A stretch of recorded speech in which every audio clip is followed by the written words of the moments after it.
From Cali, going back to Cali. No, I don't think so. So I'll never go back to Cali unless I have to. So I was there with some friends, Louis Herms, and a bunch of people that was on his election team. Gave me a lot of good insights. You know, this recent California election seemed to go red to a great extent. There were a lot of people on the backside that were saying that there was a lot of compromise that was happening.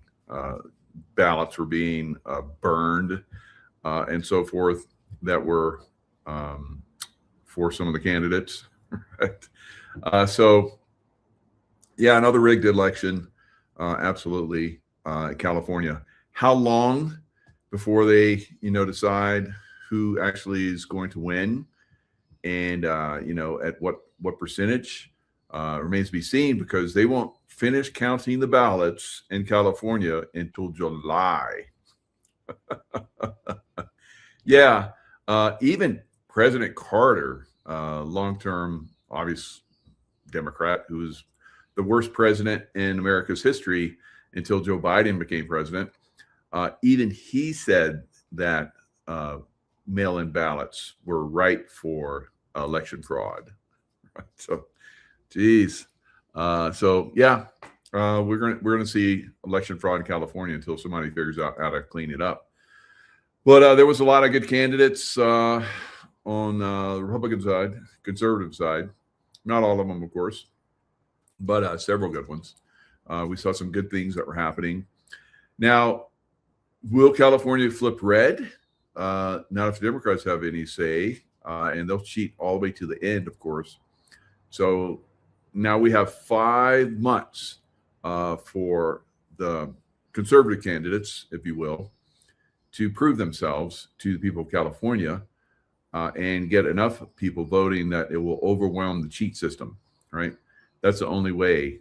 And it has to be massive, massive. And then, you have to get people starting to look at, the election fraud. Now, I have it on good advice from some people that there were people that were in all of the major polling places watching, right? Sting operation. So we may see some stuff come out of this last election in California, because everyone in the world knows the California election system is corrupt. So do the good people of California, whatever political persuasion they are, and ideally they're the people of California, and not a Democrat, not a Republican, not an independent, but the people of California. Will they have a say in this? They should. Everyone around the world should have a say in their election system, but it seems like the election systems throughout the world are corrupt. So I think that we're on the path of correcting that, and some elections seem to have gone well. And I'm not just saying that because I see good people, moving up in the election cycle. I'm saying that because it does honestly appear that's what's going on. Because in the past, Democrats have, especially in California, have stolen the election completely. They have that jungle primary where the top candidates, no matter what their political persuasion, are normally Democrats for a long time, were the top two. And then there were no Republicans or no conservatives that had any chance of being elected after that. So very, very suspect system. It was put together by Democrats to favor Democrats. And of course, the mail-in ballots favor Democrats. Now, I asked the AI, do Democrats normally benefit from mail-in ballots? And it said, there's no proof of that. Like, AI is like, who's programming this AI? All right, it's all bullshit.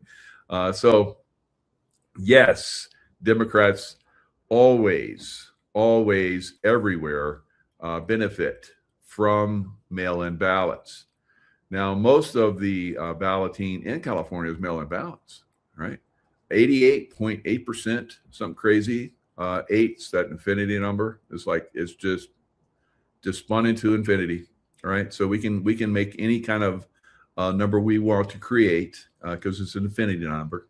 So just like Joe Biden, more people voted for Joe Biden than any other candidate in American history, even more than Barack Obama. And Biden didn't even come out of his basement hardly, right? And when he did, he only had like 5 or 6 people that would show up.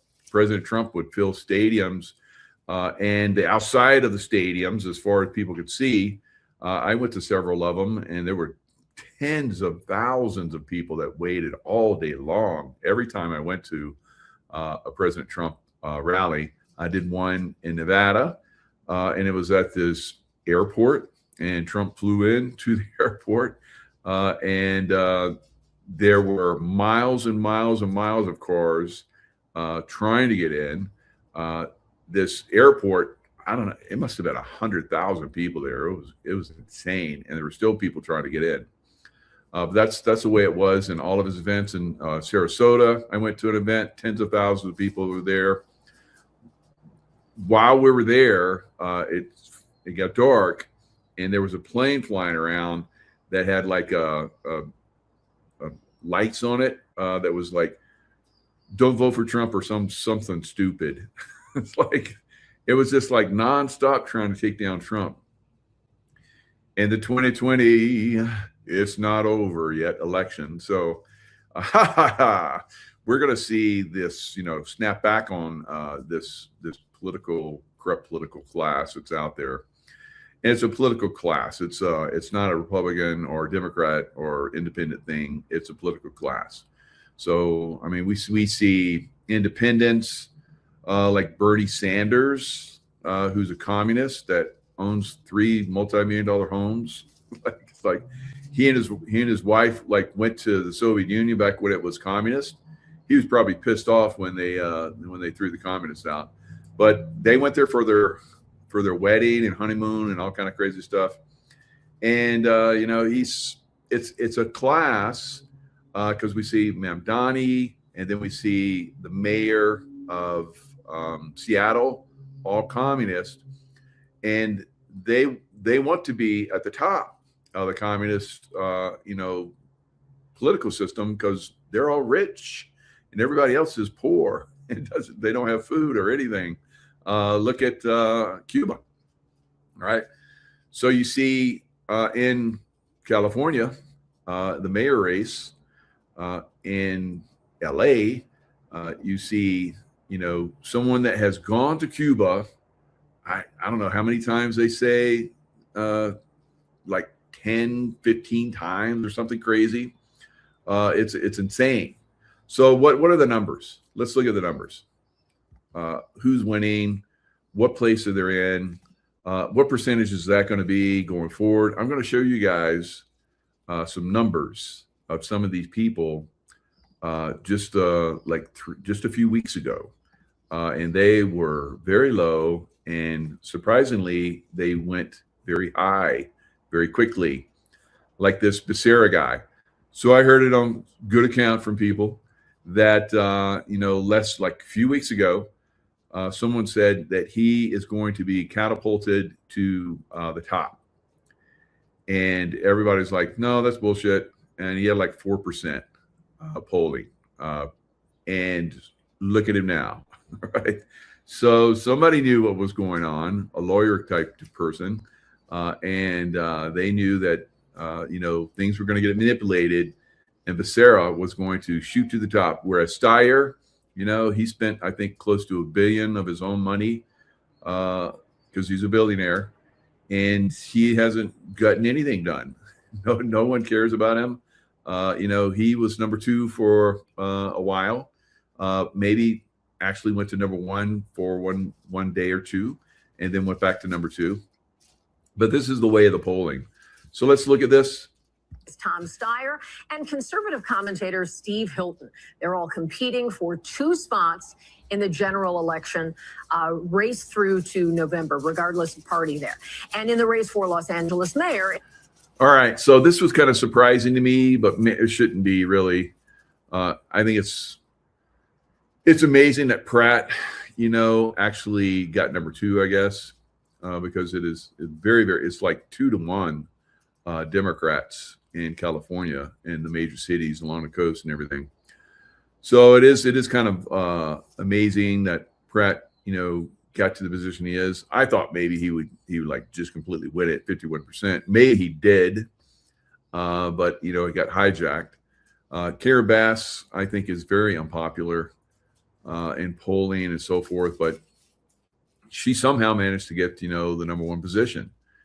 Now again, Democrats like to run multiple people so that they can basically completely steal elections, just like this. They thought that these guys would, push out Hilton. So they were surprised. So Hilton was able to, garner, at this point anyway, the number 1 position. I would not be surprised if we see Becerra, move up to number 1. All right. So that will give him, and then everybody's like, oh, he had a lot of people in absentee ballots, right? Which normally go to the Democrats. So in this case, we may see him move up, and I believe he probably will. And then everybody will be thinking, oh yeah, he's just going to keep moving up and he's going to take it. That's their intention, but we may see some things happen because Becerra has some skeletons in the closet, I believe, from what I'm hearing. So we may see these skeletons come out. Now, you probably like, well, of course they should come out. Now, these politicians have dirt on each other, and they threaten each other. And so there was some people that were political in the political realm that were going to vote for Lewis, or did. They told all their family, their friends, and other politicians to vote for Lewis Herms. And they told him that, unfortunately, we can't come out and support you openly, because if we did, it would ruin us and ruin our families. Wow. Right. So not a lot of cojones in the political realm, obviously. And that's one of the problems we see right now. These guys are compromised and they can't break free from a control system that threatens them. We've seen that quite a bit. So I don't know why Steve Hilton was able to, get up there. He's one of those guys that's never run for office. And maybe that's the difference. And the same thing with Pratt. He's never run for office, and that might be the thing. But he says that he, his wife, and his children are threatened, right? And it doesn't surprise me. I wonder if any of these other people, Bass and ramen noodles, she is a cuckoo clock, right? So I think they wanted her to move up and see, well, let's see how many people want radical communism, because that's what she was going to bring. Just like we saw radical communism come to Seattle, and also radical, obviously, communism come to New York City. So we're seeing what do the populists want? What do they want? We know that communism never works anywhere it's ever been. I don't understand why people would go in that direction. I guess they're just, dumbed down and compromised. They tell them lies. We've heard lies from Bass the whole time that she was running. So it is something that's is pretty incredible. Now, while I was out there, I looked around and went to some different sites and saw some stuff. And California is still beautiful to me, and it's got a lot of diversity. It's fantastic. But when I went to look at the Pacific Palisades, I was kind of, well, what am I going to see? And I was I believe it's a crime scene. I believe it's a directed energy, microwaved energy crime scene. It's all facing all the sites that were hit are facing the Pacific Ocean. So a military directed energy weapon that can fit in a cone of an aircraft probably did all that lasering up and down the coast and into the hills right there in Pacific Palisades. So why did they target that area? Because he could. I don't know. But now Spencer Pratt is like, he wants to hold, Bass and Newsom accountable. Says they should both be in prison together. So I think that could be one of the things that we see going forward, because Steve Hilton has basically said the same thing, that he wants to prosecute them, all the fraud that's going on in California. And I've said that I believe there's $1 trillion worth of fraud in California. And they've already said there's hundreds of billions of dollars of fraud that they know of already. It's like, it should be like, well, who's been in charge all these years? The Democrats, right? For decades. So if there's fraud, then it's on the Democrats and they should be held accountable. Just like the people that, burned those homes and killed 12 people in Pacific Palisades. Whoever did that should be held accountable, right? It's a crime scene. Just backtrack. I can see the angles of the directed energy weapon as it came in. Going through a fence, melting the fence, warping the fence, and through the fence on down the slope were homes that were destroyed. All right, and all along the Pacific Palisades, it's like cliffside, right? And the homes were like right on the cliffside facing the Pacific Ocean. So that aircraft just went up and down the coast and melted those homes, right? So turn them into dust, right? And so criminals, if you don't hold them accountable, what do you think they're going to do? Oh, we got away with it, so let's just be cool. It's like, we're not going to do it anymore. Yeah, right. They're going to continue to do it. So this could be what we need. Hopefully, these people, we get, Spencer Pratt and Steve Hilton into leadership positions in California. Who knows? Maybe some more. Maybe they'll elect and won't stand down, because in the last election, I think there was like 3 to 5 positions that were won by GOP in the House, California, House Representatives, and the next day they lost. The ballots came in, the mail-in ballots came in to a point where their lead was eliminated, right? So they were like, oh, well, maybe next time, hopefully next time we get more votes and blah, blah, blah. I don't know. Maybe somebody talked to them. It's like, we're going to steal the election from you if you talk out, interfere, whatever, we'll kill you and your family. All right. So I don't know how this works with these political types. I know that would never work in my group. We'd be like, where are you calling from? Who are you? Yeah, well, we're gonna come visit you. We're gonna come visit you.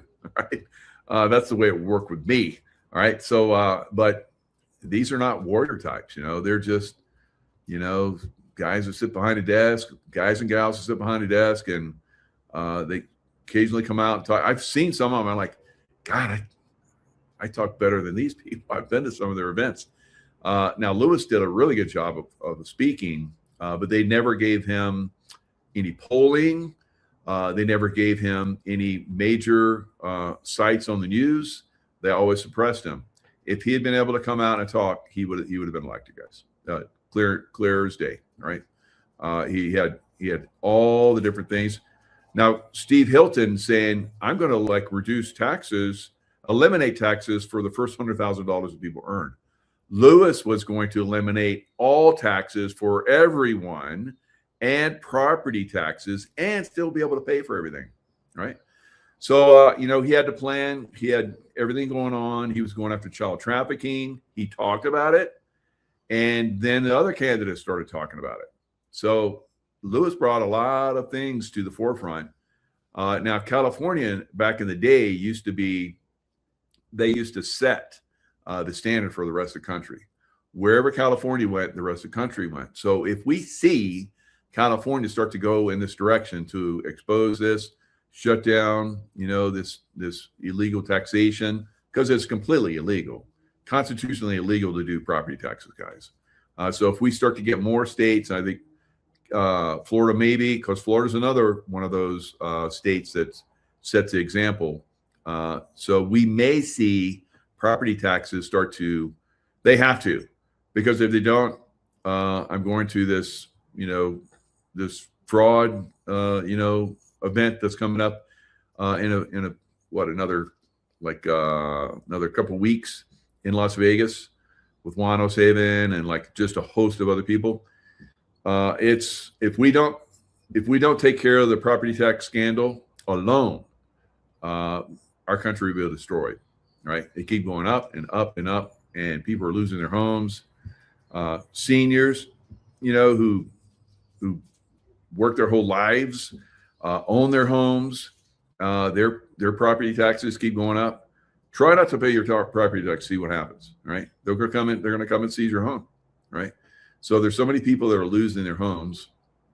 Seniors from Social Security, they work their whole lives to get like $900 a month. It's like, what the hell? What does that take care of? Nothing. All right. And maybe some get a little bit more. But for that amount, if you own your house and property taxes and insurance keep going up, because insurance is tied to the assessment. So the assessors come in, it's like they keep boom, boom, boom. Inflation goes up, like maybe 2-3%, over a period of time. But property taxes and insurance go up double over the same period of time. It's insane. It's not right. So we have a lot of work to do still. And the only way that happens is if we put people in political positions of power that can stop it, because the people in political positions of power right now have let this corruption and fraud and so forth happen, right? They were put there on purpose for that, right? So we have to get them out. We have to get them out. Get out, as Arnold would say. Arnold, who was governor, the last Republican governor. Of course, he had a Democrat wife, and he cheated on her, and she's gone. And Arnie, right? So I hear from a lot of people that Arnie's very egoic, and he's not a nice guy. But it is what it is. I guess he did maybe a little bit of something good for California and bodybuilding. All right. He motivated me back in the day. All right. So California governor polling aggregator. So let me show you, how these people, zoom to the top very suspectly, quickly, right? Like this Becerra guy. All right. So Becerra. Now, as you see here, Becerra's Hilton, Becerra, Steyer. All right, so Bianco was a complete phony, bad man. All right, I had a couple shows where we proved that Bianco is a complete fraud and a really, really bad guy. But as happens in some of these elections, people get swayed, and they believe and someone that's actually quite evil. He's a bad man. He should go to jail at some point. So anyway, he's probably put there to steal votes from Hilton or whoever might rise to the top, which he did, but it wasn't, I guess we'll see. It wasn't enough to take him out of number one, but we're still counting ballots in California for the next several weeks. So you know how this works in California. All right, so Becerra. We'll look at Becerra. Let's pull this over a little bit. It's not it's kind of like in the way right there. I don't know what's going on there. Get over there. All right, it doesn't work. All right. Don't force it. All right. So if I force it, it'll probably just completely crash. All right. So let's look down here. All right. So in this second row right here, that's Becerra. So Hilton first row, Steyer third row. Becerra right now is at 20.2. I guess Hilton's at 20.7 and Steyer's at 16.6. Right. So let's go down. Let's go down for a little bit. Look at that, 4%, right back on 410. So, you know, what's that, 7 weeks ago? He was like at 4%, 4%, guys, 2%, 3% if you go down a little bit lower. And then he just started going up. After just a few weeks, he's up to 21%. And Steyer, who was at 21%, starts to go down, right? So, just keeps going. He just keeps going up, up, and away. So here he is at in another group. So a couple days ago, a few days ago, 5 days ago, whatever that is. He was at 27% to Hilton 26. So, the corruption is extreme. I think they pushed him in very quickly, and they're going to regret that. So hopefully he does end up number 2, and Steyer is out of the picture. And if that's the case, then we move forward and we find out that he's a bad man, right? And we don't want to find out he's a bad man until after he's solidified as number 2, or who knows, maybe number 1, right? So, and then once that happens, then it'll be like Swalwell, maybe there's something else going on with him. But remember how Swalwell, it was a crash and burn. Once they revealed he was because that's one thing that the Democrats have set themselves up for. So they've gone after everybody else, Supreme Court justice nominees, President Trump, you name it. They have really come after them, lying for the most part that they were involved in sexual scandals, right? So when their boys come up with real sexual scandals, boom, they're like, whoop, out, right? Rug pull, all right? Because they've already, made that part of their agenda, to take out people that are sexual offenders. And so when they find, they're like, oh, dang it. Dang it. Another one of our guys, sexual offender. Why so many? Why so many indeed? Probably a lot more than are being discovered, I'm sure. All right, on both sides.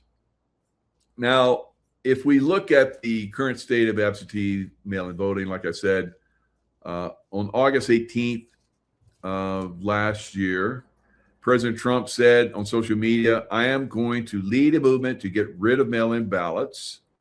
Also, while we're at it, highly inaccurate, very expensive, and seriously controversial voting machines, right? Trump said he would issue an executive order before the 2026 midterm elections, right? So now the U.S. Election Assistance Commission reported that 30.3% of all votes cast are mail-in ballots, or at least they were in the 2024 election. And currently 50 states allow some form of absentee balloting. Most states require voters to request an absentee ballot mail-in. However, 8 states, California, Colorado, Hawaii, Oregon, Vermont, Washington. Wow, those are all the worst suspects of voter cheating. And other 2 are Nevada and Utah. Now, Utah, the governor, Spencer Cox, signed legislation earlier this year that will end the state's all-mail voting system. So those other states basically just mail out the votes, mail out the ballots to everybody, right? And we know that those states typically go blue, and the red guys, nothing, right? very, very little. All right, so it is pretty bad. So we have a lot of work to do to fix this. It's really not a lot. You show up with your ID, you vote, they calculate the vote, and that night they know how many. Right? It's like everywhere in the world, but the United States they do that. Everywhere in the world, but the United States. But there are states that do that. In Florida, in the last election, they had 99% of the votes calculated by the end of election in 2024. So it can be done. Now, California, remember, so they have all these mail-in ballots, and if it's a Republican that's winning, the next day they're mail-in ballots. Oh, yeah, you lost. So, and on and on and on. And so many Republicans that were ahead over time, they lost, right? Because of mail-in ballots. Now, on election night, for the last two elections for President Trump, in 2020 and in 2024, California is like, okay, it's time to see how California voted. And right away, it's like Trump loses. I mean, within the second after it's time, the polls are closed and they report. Trump loses. What? Excuse me. Don't you have mail-in ballots that you have to count? But you know that President Trump has lost. So, oh my God, that is so suspect, right? So you would think that the federal government would come in and have a say about that. But I don't know. These states, these Democrat states, they don't really care because we saw that in Colorado. We saw, Tina Peters is like, okay, free presidential pardon, free Tina Peters is like, no, yeah. We're going to be the first state ever to not do that. Right? So, and they sat on that for quite some time. Fortunately, a couple of days ago, she was released. We're all have a sigh of relief. Hopefully I'm going to have her on a show and we're going to talk. Juan said he was going to set it up, so we'll see. Hopefully. All right. So she's kind of playing a little bit low key. She's been on, I think, one show already. So we'll see. Hopefully we get her out. Probably she can't talk about a lot of stuff right now. But, at some point we're going to on and she'll talk in some detail about something. So it'll be good. All right. So let's go in. Let's go down the rabbit hole a little bit more on elections. What are the historical voting patterns in California for mail-in ballots? So California has a long history of mail-in voting, goes all the way back to 1962. The percentage of mail-in ballots, back in 1962, back then you're like, I'm in the military, I'm going overseas, or I'm sick and, I can't show up. That's what it was for.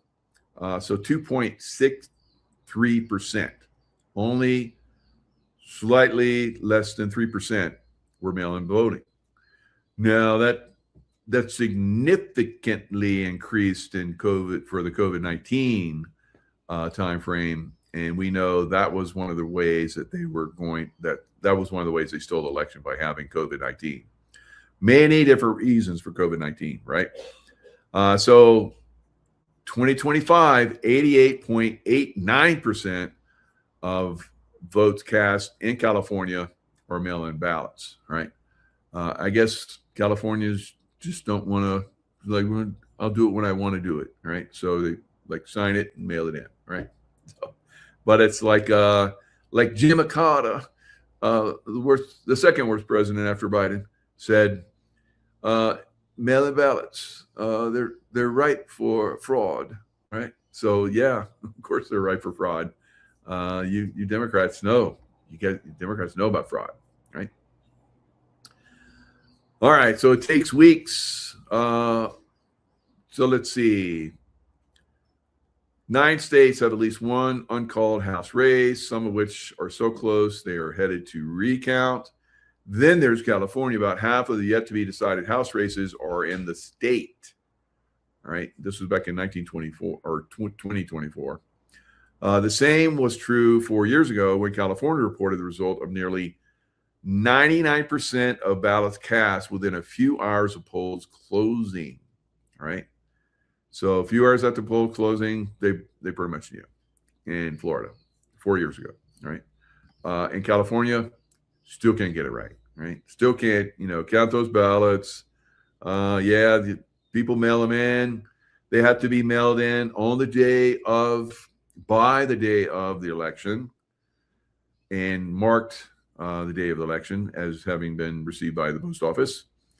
And then 7 days later, they need to have them, I guess, and then they start counting them. And then it takes weeks after that because they have to, Steve Hilton's getting way too many. Yeah, we've got to change that. All right, burn those. All right, bring in the next batch and let's make them for, Becerra. So that's how they're going to run this. It's Arizona does the same thing. They're incredibly fraudulent. That's been pointed out. It's been proven in California, proven in, Pennsylvania, proven over and over and over again in all these states, but just nothing seems to happen. It's like they just keep cheating. Stop. All right. Now, Candace Owens. Let's move on to something else. Now, how many people still believe in Candace Owens? Not me. Raise your hand if you still believe in Candace Owens. All right. Candace Owens plans Russia trip despite U.S. travel warning. This was back in May of 27. May 27th. Not May 27, like year, but May 27th. All right. So what was that? 10 days ago, 7, 8, whatever days ago. Owens announced the vacation for next week, brushing off critics with a sarcastic note about Russia's visa process and Kremlin awareness. The State Department's Level 4 advisory highlights risk of terrorism, wrongful detention. You could get blowed up because it's a war zone. Right? Why does Candace Owens need to go to Russia? Remember, she just did an interview with Hunter Biden, who was all involved in Russia. So I guess Candace Owens, the new Russia. Right? Candace. You guys thought she was good? I know Nino talks about it like he likes her, right? Nino, come on. All right, so here we go. The Rothschild uranium play in St. Petersburg now in full swing. Highly enriched uranium, secure transport to friendly territory. George Webb, he's all over this. The uranium games. We're seeing the role previously played by Hunter Biden being replaced live on stage by Candace Owens, his understudy. Ostensibly, Candace Owens is meeting with Vladimir Putin so he can act as a tour guide for her and her 4 children through St. Petersburg museums. I would love to go to St. Petersburg museums. And when this war's over, I'm going to, but, I'm not going there now because there's a war zone. And the highly enriched uranium deal happening in the background with her father-in-law, Michael Farmer, is no less than negotiating the future of the power source for the AI data center explosion. AI data center explosion. Explosion with uranium? What's going on? All right. So the history of Vladimir Putin as a 35-year trading partner for the Rothschild interest goes back to the fall of the Soviet Union. All right, those Rothschilds, they just have their hand in everything. I guess puppeting, hand up somebody's skirt. All right, puppeting somebody. All right, so Candace, what's going on? You're in Russia. And coincidentally, there have been drone attacks on St. Petersburg. So now St. Petersburg is way north. And the Germans tried to get to St. Petersburg. And they were stopped out on the outskirts. The Russians don't like it when you go to St. Petersburg. It's very sacred to them. Saint Peter, right? Peter the Great created Saint Petersburg. He was made a saint. Right? So they call it St. Petersburg. And there's churches there. There's museums, the heritage museums, and all kind of crazy stuff. Some of the greatest artwork in the world is in St. Petersburg museums. So I guess that's supposedly why Candace wants to go to a war zone to go look at that, right? After she talked to Hunter Biden, right, who was the uranium, Burisma, and Daddy Biden, basically setting up deals, money laundering, moving money around, getting money for, I don't know, maybe even Hillary Clinton. Was he involved in Uranium One? I looked it up, and of course, the FBI is one guy in the FBI is being charged with having, kind of knowing about that, setting that up or something. I don't know. But you ask AI again, AI's like, oh no. You don't need to look here because that didn't happen. Right? So okay, all right. I have to look other places like George Webb's, Substack, and he'll tell me. All right, he'll tell me the truth. All right, so let's look at what's going on there. Oh my God, Candace Owens is there right now. My God, there's drone attacks happening in St. Petersburg. Fresh satellite picture, and here we can see that as a result of the Ukraine's massive attack, the Ukrainians managed to destroy up to 4 or 5 oil tanks that were located on the territory of the Petersburg oil terminal. Another important thing, as we discussed, the Ukrainians attacked and damaged not just this oil terminal, but also the Ukrainians were tasked to deal. So, why haven't Ukrainians sent drones to St. Petersburg up until this time? Is it because a uranium deal that's going down? Right? They wanted it all, right? How dare you take our uranium deal, because we're the ones supposed to be doing the uranium deals. All right, I don't know. And so normally these drones can only go so far. And the Russians have, of course, air defense systems along the way. So if Ukraine were to fly, up towards St. Petersburg, there's lots of air defense. But what if a NATO country like Estonia or Finland let drones be flown from their air bases, which seems to have happened? Ooh, that means that we're probably going to see NATO get hammered by Russia, and that's going to push this into a different war, guys. Significant damage to the Navy fleet of the armed forces of the Russian Federation. And according to information we have, the Ukrainians managed to deal significant damage to the corvette Boyki. So this is a very important ship of the armed forces of the Russian Federation, because the Russians used to use this corvette Boyki with the purpose to supply and to support ships of the shadow fleets that go from the area between through Baltic Sea and Northern Sea. So the Russians used this corvette Boyki with the purpose to support the Russian shadow fleet before the shadow fleet enters the open sea. So that is why the Russians most likely will not be able to use this corvette for a very long period of time. And this video was published by pro-Ukrainian sources. And here we can see how exactly the Ukrainians were attacking this corvette Boyki. So as you can see, this corvette Boyki was in the dock, which means that the Russians were maintaining probably. So the Russians had this corvette. It's a ship, a war-fighting ship that would escort the oil tankers, the shadow fleet, because there was times where Russia was not supposed to do that. And of course, President Trump has allowed them to do that now because the oil supplies throughout the world are, quite limited because of what's going on in the Strait of Hormuz, where there are interesting attacks that are happening there too, right? So Iran, and now we're seeing probably NATO countries are sending in drones and striking Russian targets, right?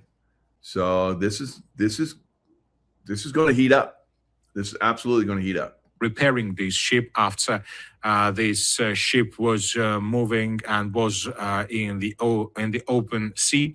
The Russians returned this corvette back to the base and were repairing. And while repairing, the Ukrainians attacked this, which means that most likely the Russians haven't lost this ship, but obviously it will require additional time before the Russians are able to repair this ship completely.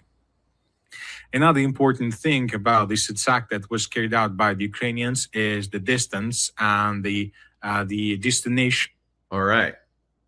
So the distance, and they saw where these drones were coming from. They're coming over the Baltic Sea from the area of Finland and Estonia.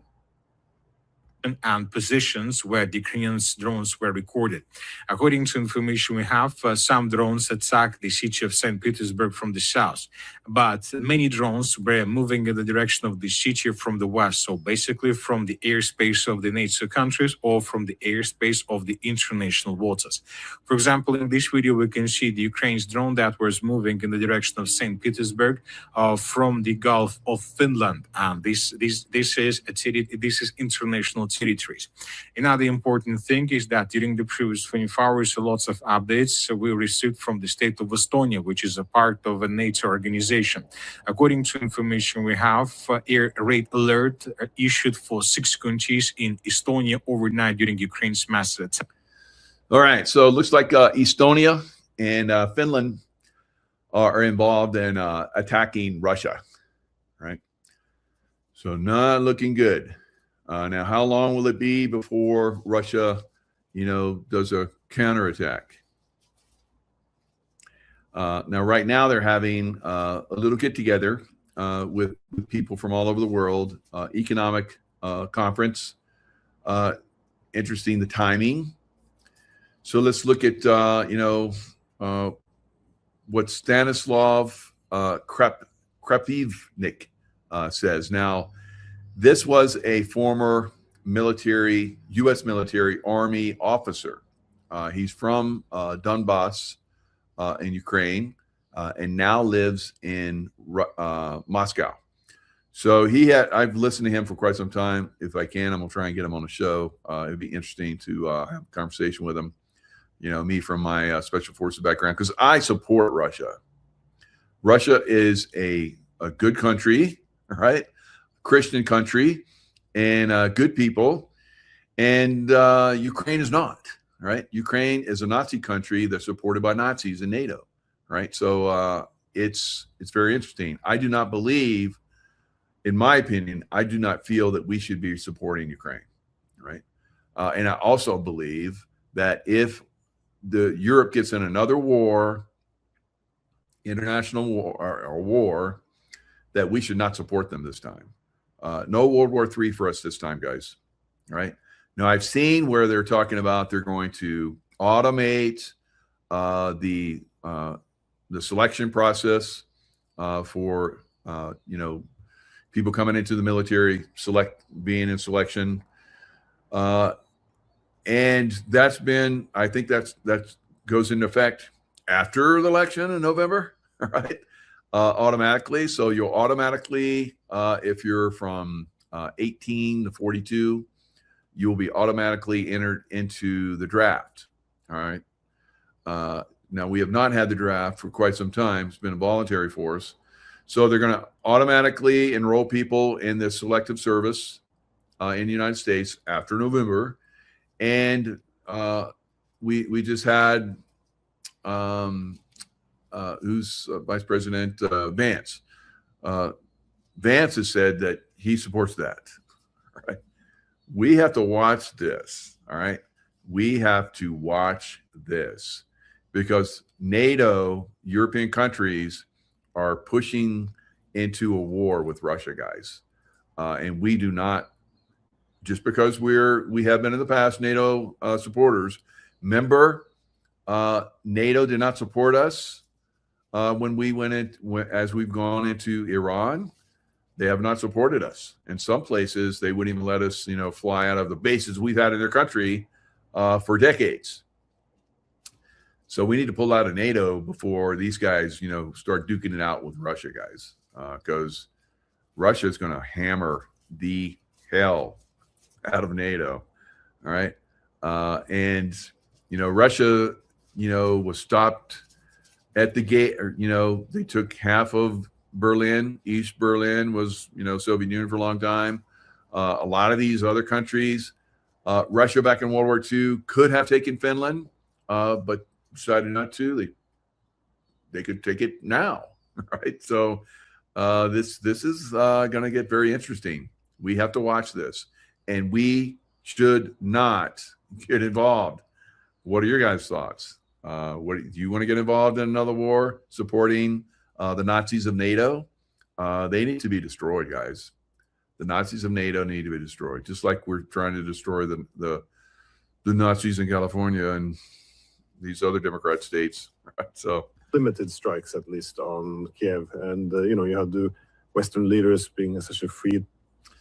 All right, so this is Stanislav. Like I said, I've listened to him quite a lot. He knows what's going on. So he's living in Moscow. He knows what the people of Moscow think. He knows how America thinks, because he was he was an officer in the Army, U.S. Army. So he's got some of the best insights I've seen. All right, he's a no bullshitter. So listen to this. This is very insightful. To catch the train and out as they pleased. But something appears to have changed in Moscow in terms of the decision making. Now we see that Kyiv, I guess, is no longer off limits. It's being hit much harder, and also the rhetoric against, especially the European countries, is also intensifying. What is your sense of what has shifted in mood in Moscow? Well, the mood in Moscow, I guess better to say the mood in the Kremlin. Because the mood in Moscow is Kyiv should be a crater, Estonia should be a crater, and maybe a few European cities, or non-Russian, non-Ukrainian European cities should be a crater.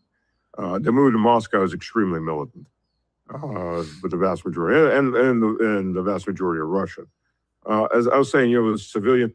All right, so there you go, guys. Putin has basically been pulling the reins back, right? The people are ready to kick some ass, and you don't want the Russians pissed, all right? Because they will roll over Europe in a heartbeat, all right? So we're at that point. Is being killed. This is nothing new. The Ukrainians are murdering between 5 to 10 civilians every single day. Have we talked about the gamification of drone warfare? Now, the gamification of drone warfare, this is a NATO thing, and this is something that Iran has been doing as well, right? They have been attacking all the countries, right across from them. Saudi Arabia, Kuwait recently. They attacked the airport in Kuwait. I'm going to show a little bit of that here in a second. But they act like a gaming, and he's going to explain that. Basically, they have points that they get. If they hit a major target, they're going to get some points. And then they have lesser targets all the way down to attacking civilians. Grandmother in her garden. Kids in a school like they did, and this is what's really gotten the Russians pissed off. They had 24 surveillance drones around this little girls' school, and they attacked it with a missile later.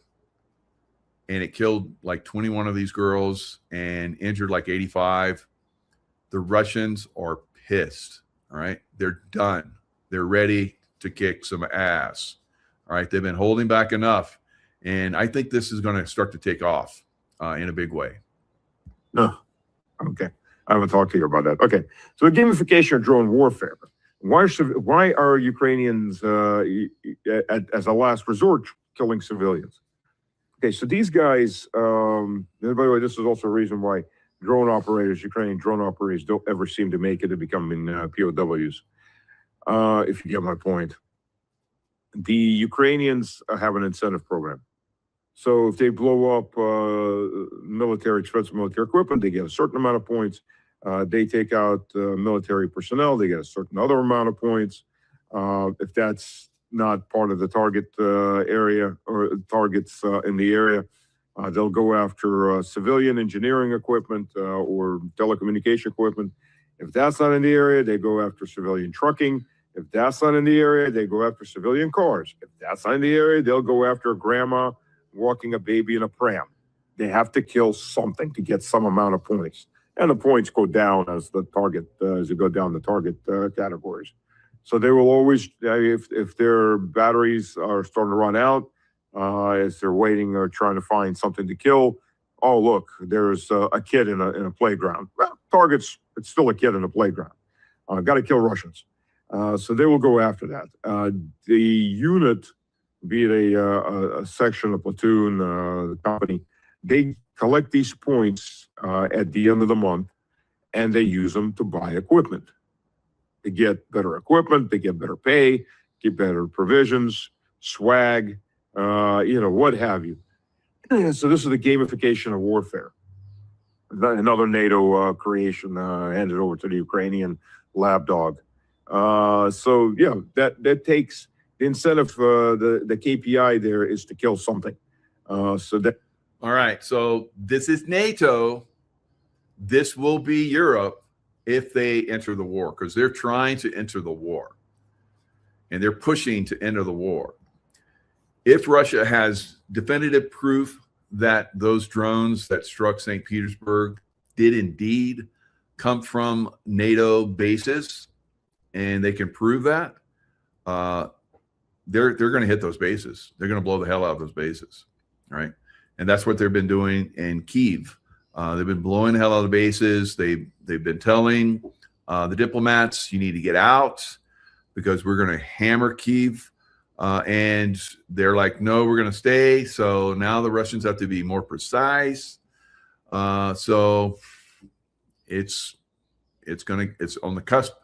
And if you keep your diplomats there, and you've already been told that they're going to increase the targeting within the city where your diplomats are, what do you think might happen eventually?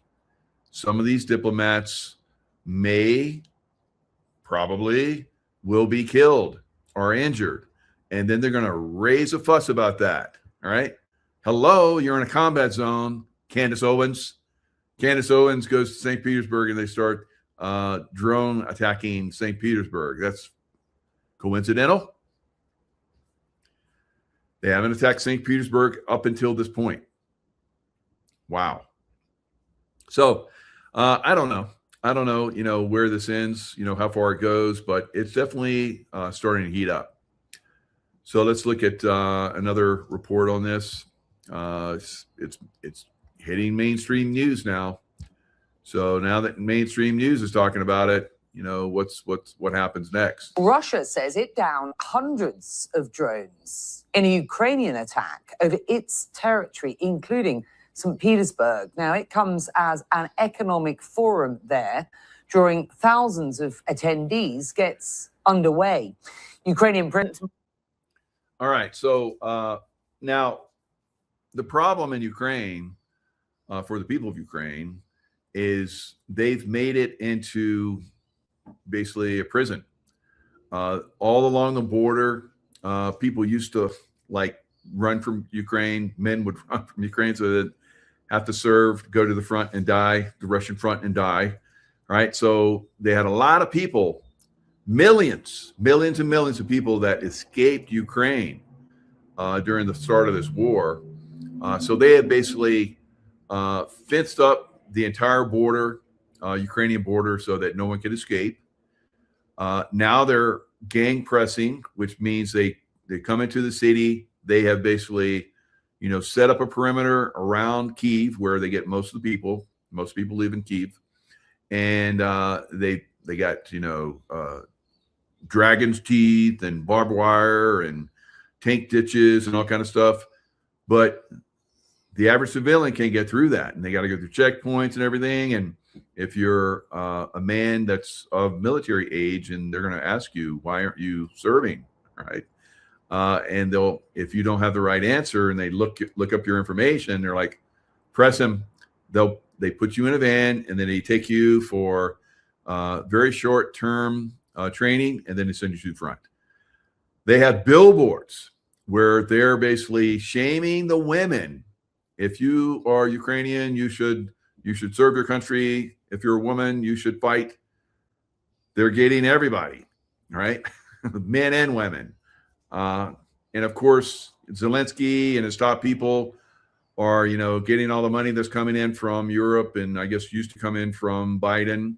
And they've, I guess, his parents are living in a $7 million home in Cologne, Germany, and he's got like some kind of massive villa in Florida and one in Italy. So these guys are skimming. They're skimming the money. They're enriching themselves. When it gets to the point where they can no longer do that, or Russia starts coming in, which seems that this might happen pretty soon, because Zelensky's been saying that Belarus is getting ready to come in. He keeps saying that. I don't know if that's true or not, but Belarus is like, you know, they come over the border like 100 kilometers. They can start lobbing artillery shells into Kyiv, right? So it's very close to what's going on right now. Now, all along the front, Russia has built a massive front all along the front. Imagine from Maine all the way down to Florida. The front is massive. Imagine Russia is pressing and taking more and more cities daily, right? And Ukrainians are, you know, they can't resist. They don't have enough men and women, I guess. So they're getting pressed all along the front. At some point, it's going to collapse. Some places do collapse, and then they shore them up real quick. But they're getting slaughtered on a massive scale. Ukrainians are, right? So they keep pressing more in. They had Europe send people back. I guess people had left, and they were like living in European countries, and they've been sending some of those people back to fight, right? They thought they were going to escape, but some of those European countries are gathering them up and sending them back to die on the Russian front, right? So that is the situation that they're in right now. So it's not a good situation for Ukraine. Ukrainian people are being slaughtered on a massive scale, and Europeans are going to start to be slaughtered on a massive scale soon as well, I believe, right?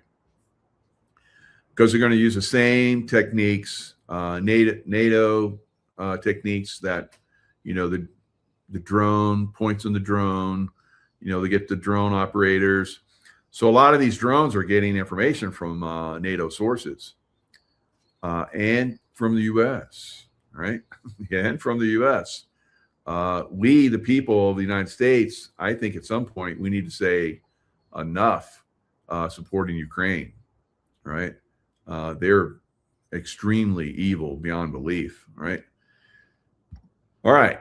So Kuwait airport ablaze after Iranian drone strike and major ceasefire violation, right? So President Trump says, oh, the ceasefire is still good, right? And then they go over and they hammer the hell out of Iran and then sit back and wait until they do something else stupid and then hammer them for that.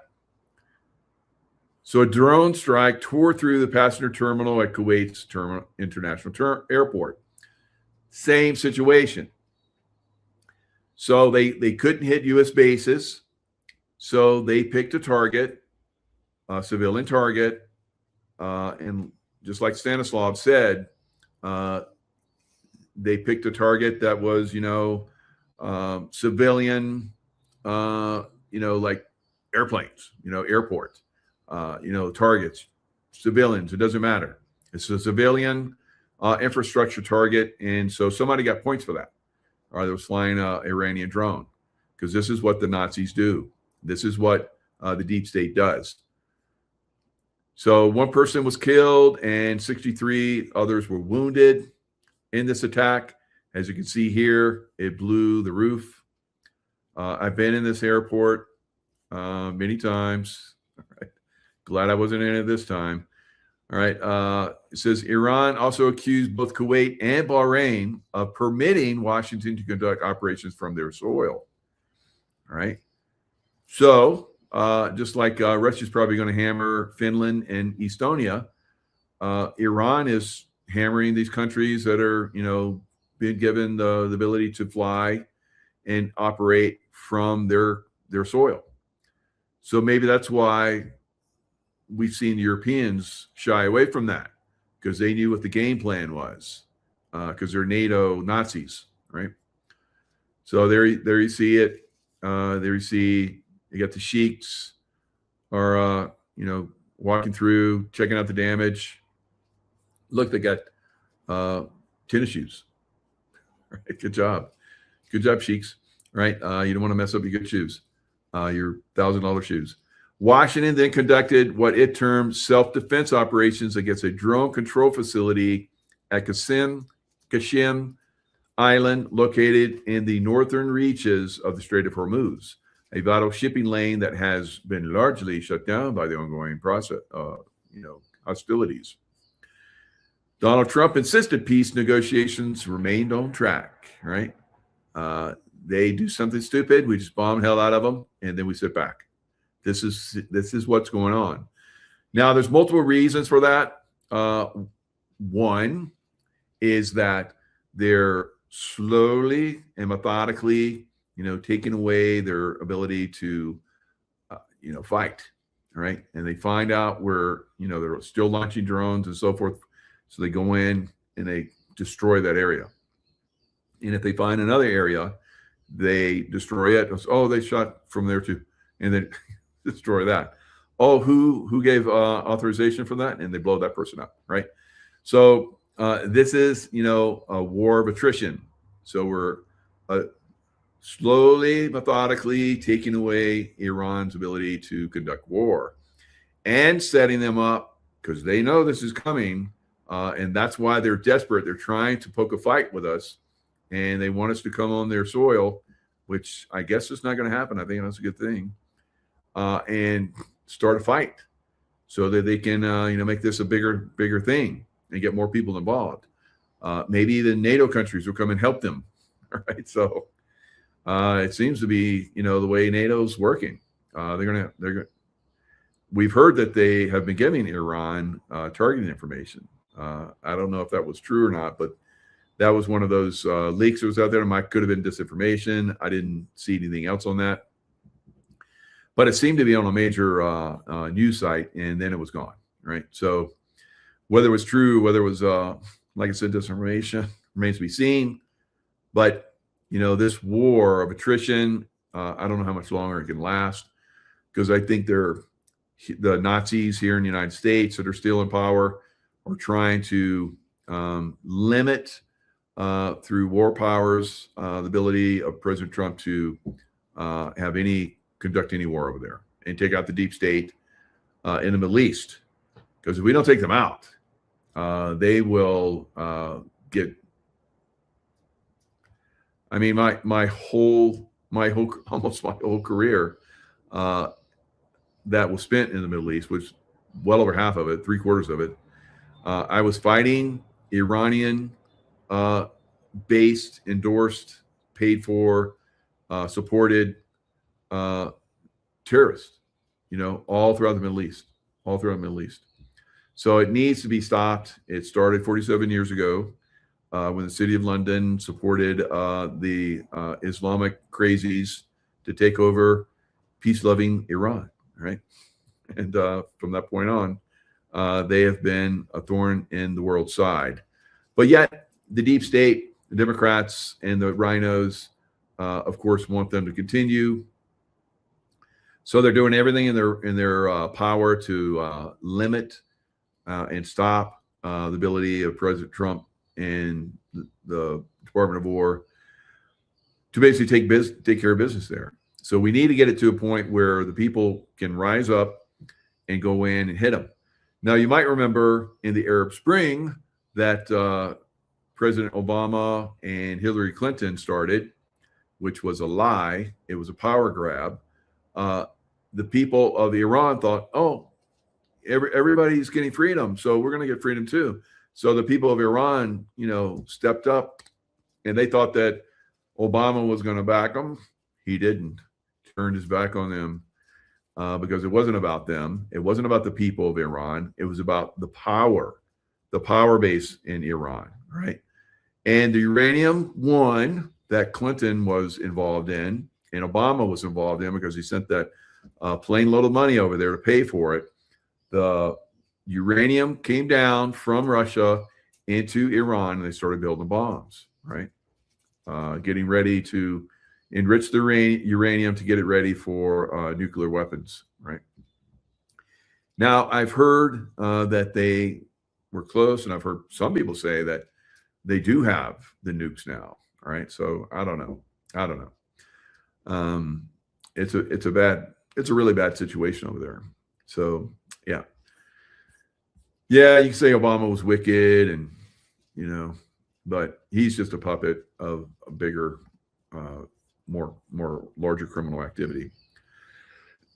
Now, CDC says over 1,100 suspected Ebola cases are in Congo and Uganda. Now, this was May 31st, so this is a few days ago. And they said, so many have died. Now they're saying, so I'm keeping tabs of this for you guys. 4 minutes ago, it's an hour now. What we know about the spread of Ebola amid growing outbreak in the Democratic Republic of the Congo. So global health officials warning that we are still behind. So as of Wednesday, it's 363 cases. So remember, a few days ago, it was 1,100. So I guess they went in and they looked at those cases and they're like, no, you're just sick from something else. And you just have a little runny nose and you just have a temperature, but there's nothing.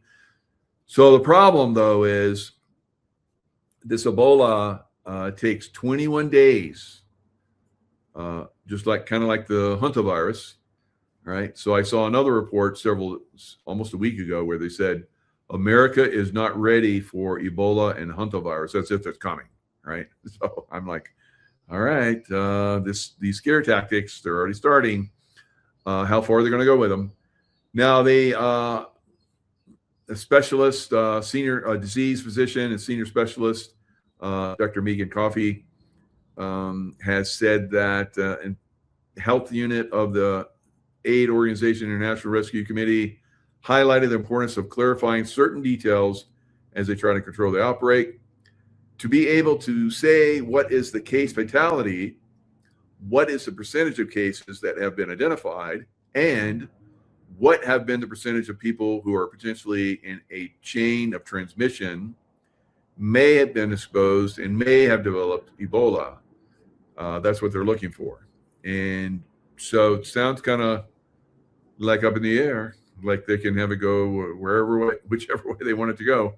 On Tuesday, the WHO said there were 116 suspected cases, with hundreds of suspected cases ruled out, like I talked about. So pretty much 1,000. They ruled out 1,000. So 906 suspected cases were under investigation. However, they said that they diagnosed them as not being Ebola. So kind of like scare tactics, it's up one day, it's down the next. But we're going to have to keep an eye on this. So now that the Democrats are losing in their most powerful state, California, it's Ebola time. I don't know. So we have to be heads up on these guys. Now, I've talked about how there is another problem that we need to be aware of, and that's the Muslim population. Very, very, like I say all the time, I spent a big chunk of my life in the Middle East, and those Muslims don't get along with other groups, right? So Australian. So let me show this. This is very, very interesting. See how I said very, very?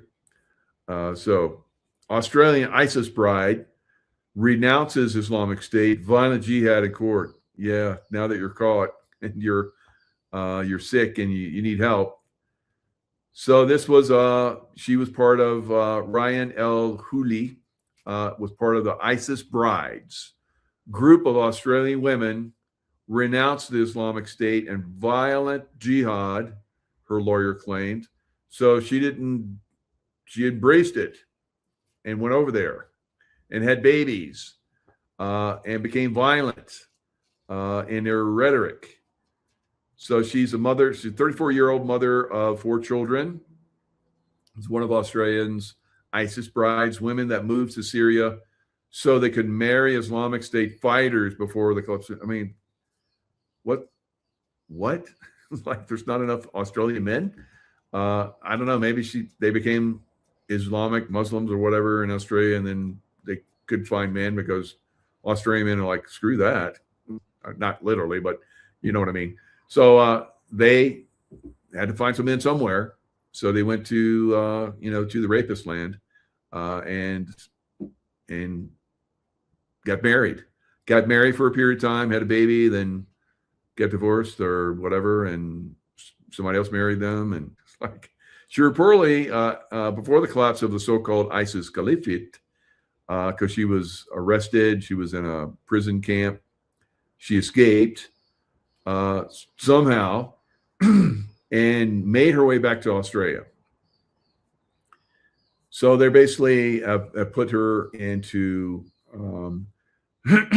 a camp in Australia.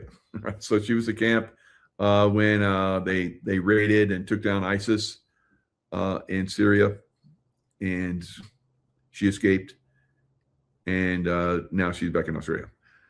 So here's the dirty dozen Melbourne women seek to become jihadi brides. So there they are, walking strong and proud to be Muslim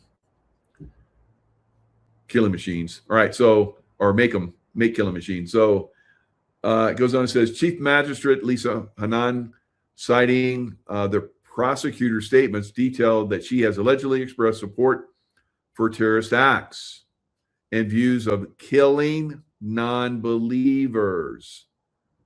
Right? So this is the way these people are, guys. They want to kill us. That's in the Quran. It's part of their religion to kill non-believers, to ingratiate themselves into our societies and then take over. All right. So in the past, as well as seeking to indoctrinate her children to radical Islam. All right. So she's Australian citizens from displaced camps. Following the fall of ISIS, Australian police officers have reportedly stated that El Houli was detained by Kurdish forces. Kurdish are good, right? At least the ones I work with in Iraq, northern Iraq, March 2019, and held with her family in the Al Hawal camp in northern Syria, according to ABC. She presumptively escaped the camp with her sister and children and paid a smuggler to get them into Lebanon. So where did they get all that money? All right. So those ISIS guys, they were stealing everything, killing people and stealing money and holding people for ransom, all kind of crazy stuff. Quite criminal activity. So she says the charges against, so the magistrate said, charges against El Houli are very serious. Said she would need to weigh up risk to the community. Good job, good magistrate there. Do not let her into the community. All right, send her back. send her back into that cesspool that she came from with her children, right? That have been indoctrinated probably already, guys. This is not good. All right, so here we are. Dozens of ISIS jihad brides returning to Britain. All right, so this happened in Britain. It happened in Australia. It happened here in the United States. So Morrissey reportedly argued that al-Huli was willing to undertake the programs, but that her potential diagnosis of multiple sclerosis has hindered her efforts. So she's sick, and she was in a camp. She escaped the camp where who knows what would have happened to her. She'd probably still be there until she went bye-bye, died from it. In recent weeks, some of the women and their children have returned to Australia, where they all now face lists of crimes against humanity. Good job, Australia, right? Don't back down. Don't back down. And that should be the way it is around the world. These people are, I fought these people, guys. I fought these people for half my life. They do not integrate.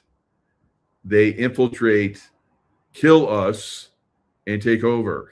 Right? That's their plan. That's their plan. And Democrats love it. Right? Democrats love that. Yeah, come in, take over, and we'll be in charge. And Democrats don't realize that they'll be taken out too. Right? Democrats are so stupid. Crazy.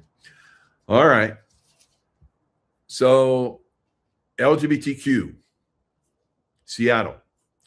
So where are all the LGBTQ people that are basically going to be sent away from LA and other, places? So a lot of these people come from around the country because California is making bank, or the criminals in California are making bank on homeless, right? You got homeless and they get all this money. They give them a little bit. And so these people are coming from all over the country. These homeless people are coming to California. So I saw where I think 60% of the people that are homeless in California are not from California. So they will be going bye-bye. Where will they go? Well, they will go to Seattle, right? They will go to Seattle because they are just taking in everybody. The LGBTQ Commission asks Seattle to declare a state of emergency. Why? Because of all these woke cities are no longer able to, bend over backwards and give these LGBTQ plus quattro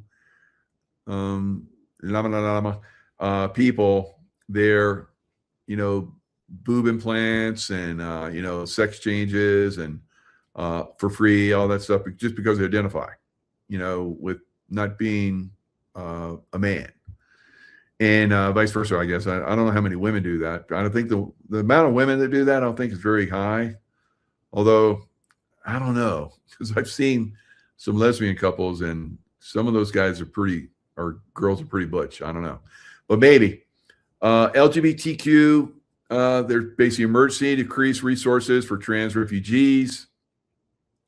So all those homeless people, they'll also go to Seattle because the corrupt people in Seattle will benefit from that too.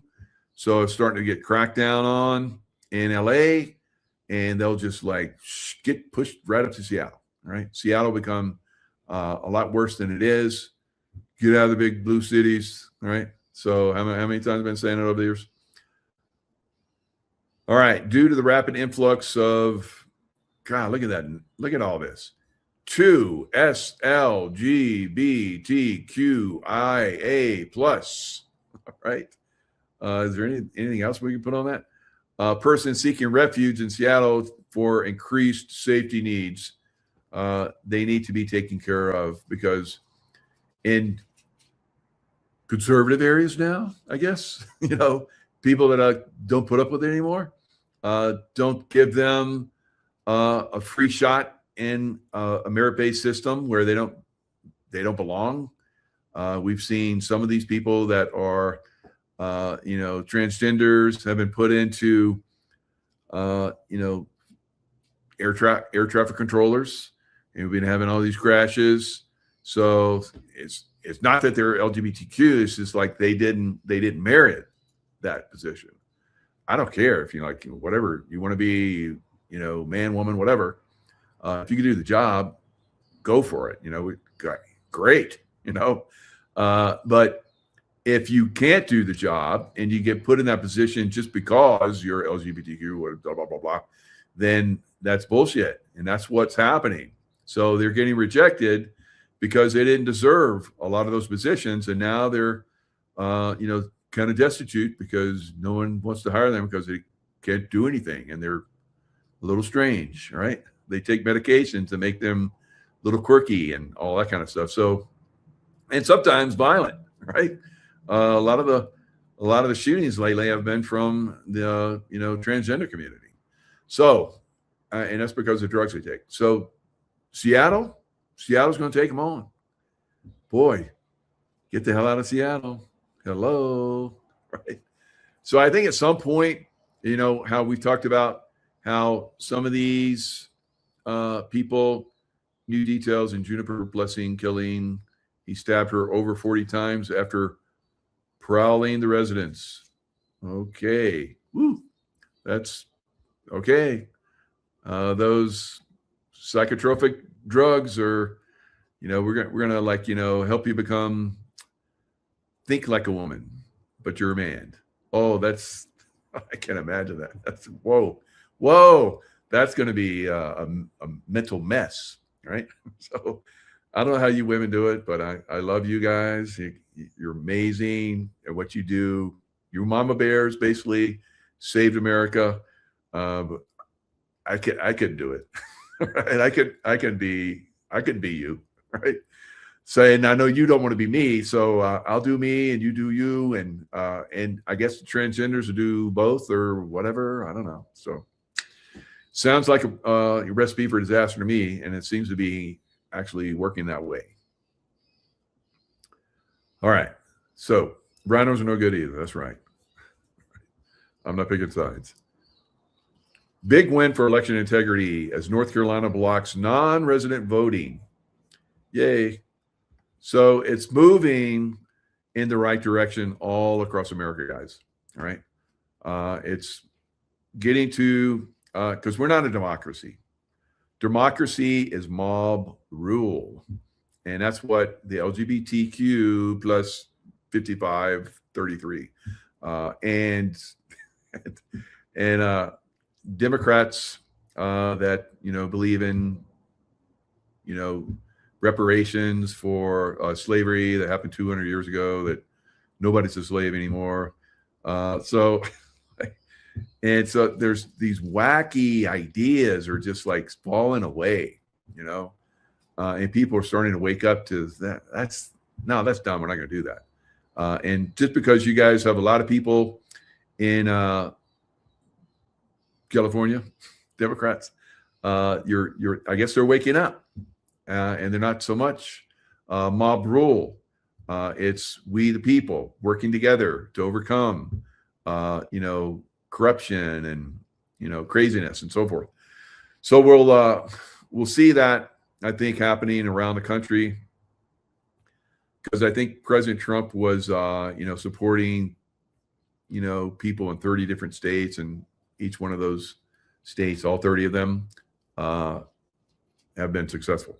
All right, so things are moving in the right direction. Remember his first term? He had the rhinos are like out of control, right? They took him down all over the place. They were in positions of power and just sat on it and didn't politic and didn't help somebody take their place. And so instead of politicking to stay in office and help President Trump, they just went silent. And then the Democrats came up and took over. All right. So yeah, I'm not a fan of rhinos either, but we're replacing the rhinos, putting people in positions of decision-making that have good decision-making skills and leadership skills, right? So we need more of that and keep pushing that. And California, I think at some point it's going to turn. But it'll take time because the Democrats are heavily embedded throughout California. So yeah, you could have a Steve Hilton as a governor. How far is he going to get? They're going to try and impeach him, right? And just like they did President Trump, and they'll just throw everything at him, lawfare and everything. He won't get anything done. And then they'll impeach him, recall him and get him out and put another Democrat in there. I don't know. So it's going to be tough in a lot of these places to get stuff done, guys. Even if you put even if people vote, they're like, okay, we're ready for change. We want to get this thing, on the right track again. There's going to be resistance all throughout the governments, in a lot of these cities and so forth. And that's why I think that there's still a possibility, pretty strong, unfortunately, that we'll lose some cities. So imagine Seattle full of LGBTQ on,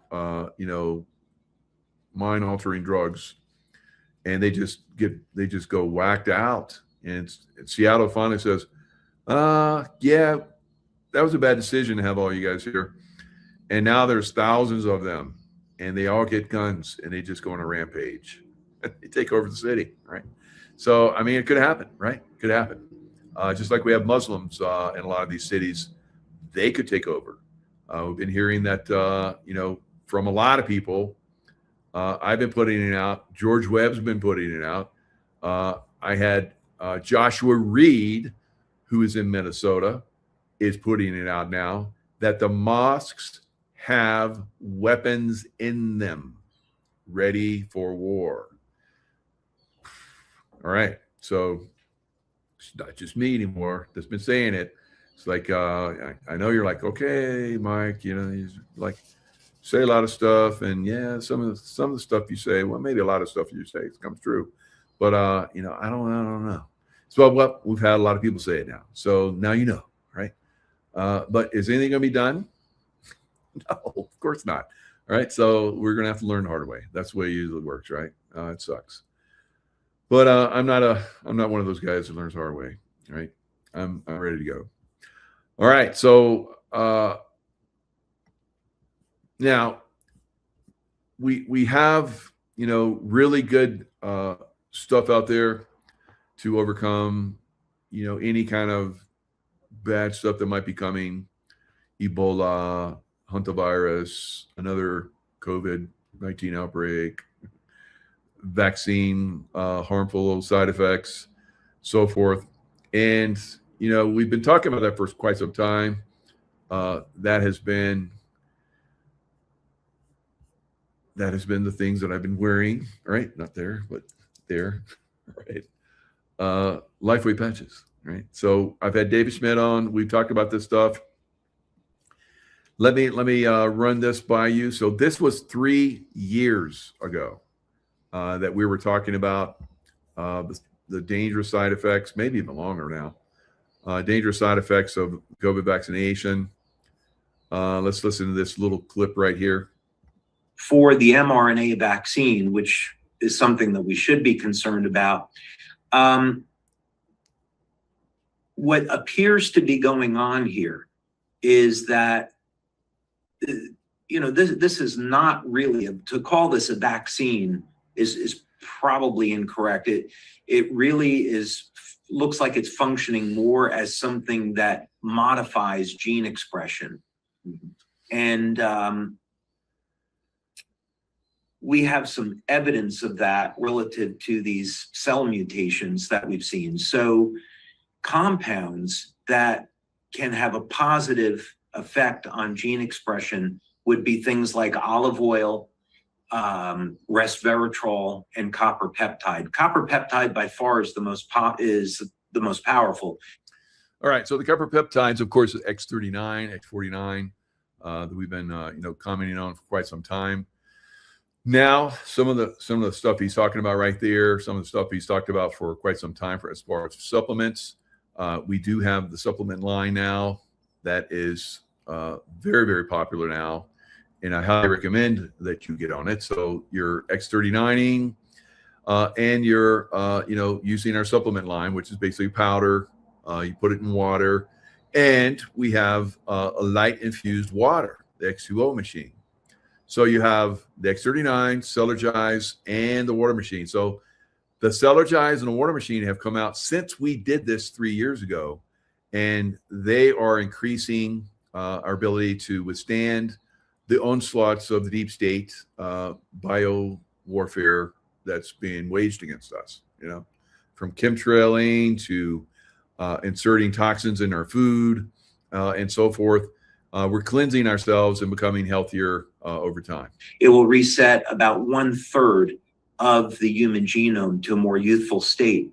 But extra virgin olive oil, 1 or 2 tablespoons a day, that can have not only a favorable effect on gene expression, improve. So as you guys know that I do the C60 Evo, so it's within olive oil from Tunisia. Very, very excellent olive oil. Longevity, but also the monounsaturated fats in olive oil have a regulatory effect on inflammation, so it can help with the inflammatory process. So these are all things that are readily available. There certainly are other very powerful compounds for dealing with COVID-19. Mm-hmm.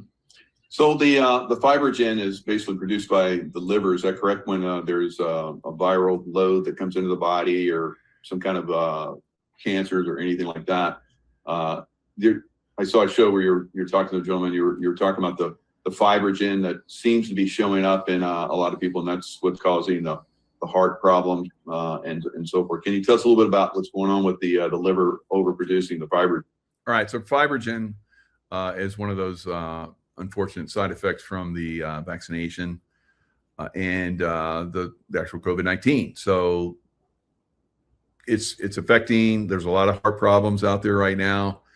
Some countries have had 91% vaccination rates. A lot of countries have.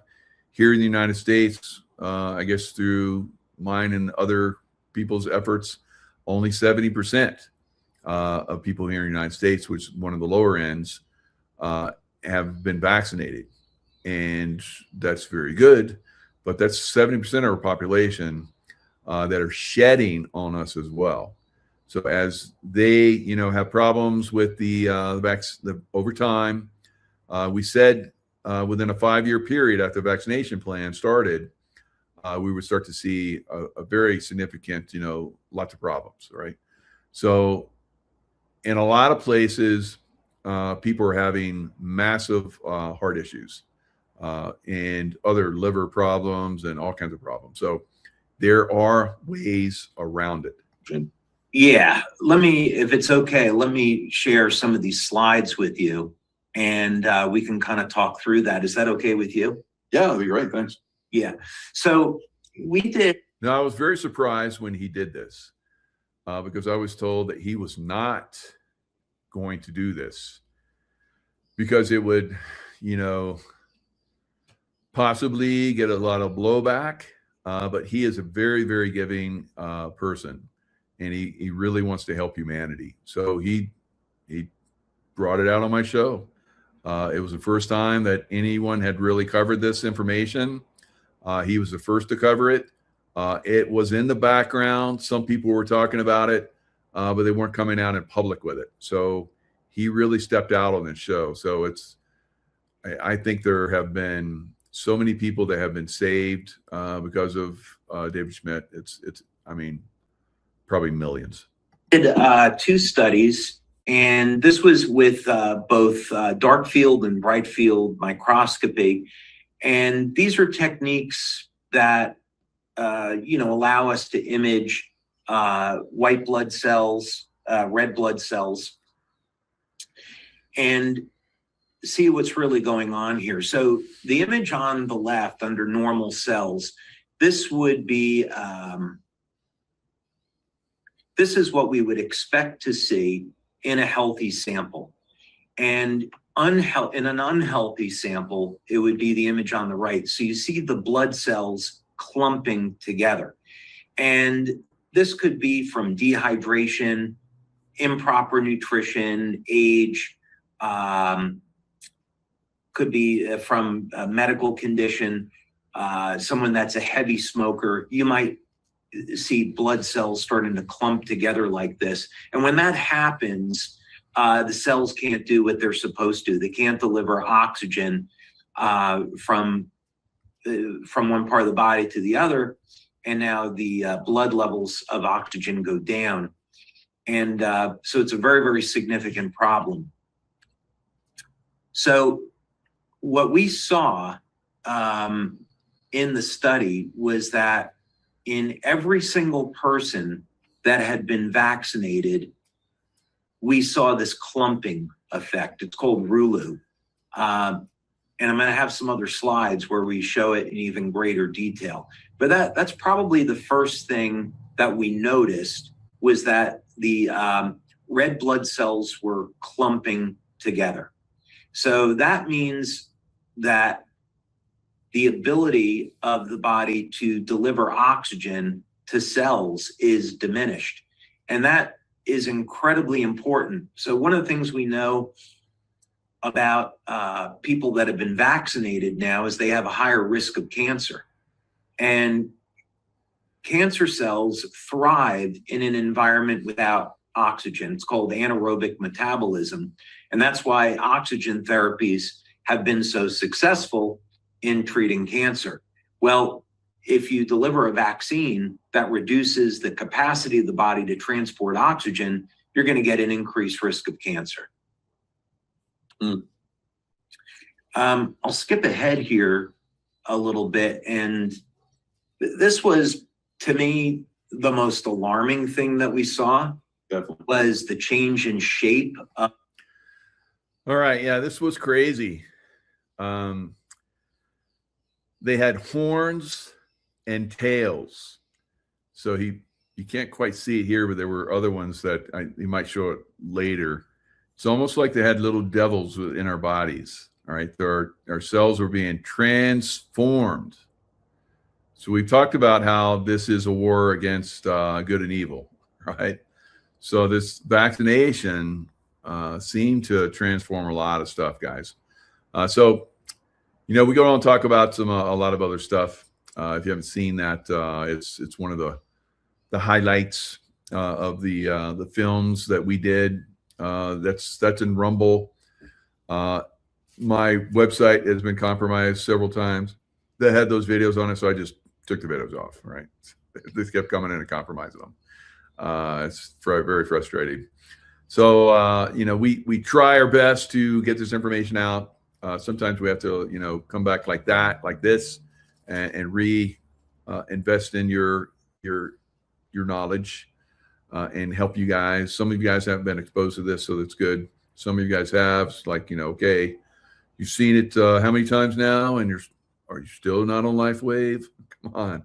All right, so it's a great product. I've been using it for over 4 years, and we have the Miracle Monday shows and Friday business builder shows. So we are helping people build a huge business that want to, and then of course those people that just want the help aspect of it, we're helping those people as well. So the Trinity, you want the Trinity in your life.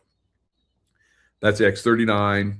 That's a Cellergize, at least the AM, and then the water machine. The water machine is totally next level, actually infusing your body with light. We are light beings. That light gets suppressed, and then we get the darkness, which is disease and so forth, all those problems.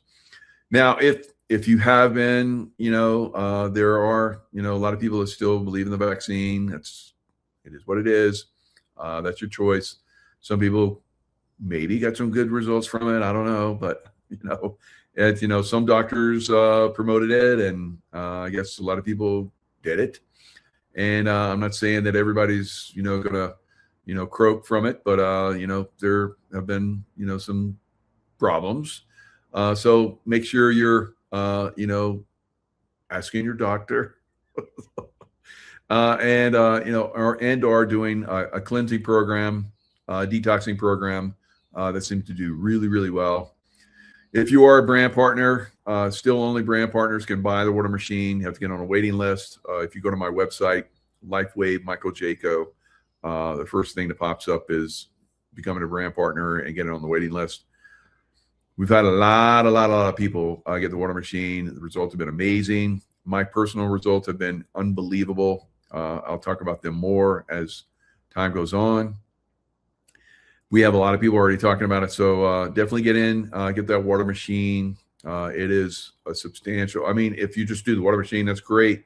But I think if you're doing the X39 and the Celergize and the water machine, you're going to have unbelievable results. So it's going to be good. It's going to be good going forward. All right. Missing all my warriors. Mary, did you lose some warriors? Sorry to hear that, if that's the case, but yeah. Yeah, we're all missing warriors. So it's a sad time, but we want to help as many people as possible make it to the other side when we finally get our country back to where we want it to be and reach the golden age with the golden dome around us. All right, guys. It's been fun, sharing information with you. Hope you guys get a lot out of it. As you guys know, stay in that love vibration. Lots of love to you guys, and I'll see you guys next time.